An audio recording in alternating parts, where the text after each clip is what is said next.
Big boss Marathi fame आणि मराठी चित्रपट सृष्टीतील अभिनेत्री आणि निर्माती तेजस्विनी लोणारी हिच्या आयुष्यात आनंदाचा नवा अध्याय सुरू झालाय. तेजस्विनी आणि शिवसेनेचे युवा नेते समाधान सरवणकर यांच्या घरी चिमुकल्या पाहुण्याचे आगमन झाले. तेजस्विनीला मुलगा झालाय.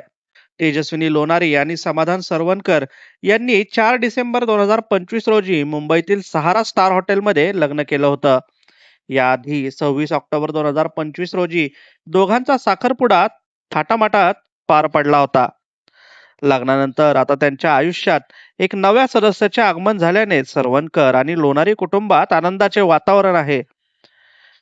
तेजस्विनी लोणारीनं आपल्या अभिनयासोबतच निर्मिती क्षेत्रातही वेगळी ओळख निर्माण केली आहे. आता आई झाल्यानंतरही तिच्यावर चाहत्यांकडून आणि मित्रपरिवाराकडून शुभेच्छांचा वर्षाव होत आहे. समाधान सरवणकर आणि तेजस्विनी यांच्या आयुष्यातील हा खास क्षण त्यांच्या कुटुंबासाठी निश्चितच अविस्मरणीय ठरला आहे. तेजस्विनीला कमेंटमध्ये तुम्ही शुभेच्छा देऊ शकता.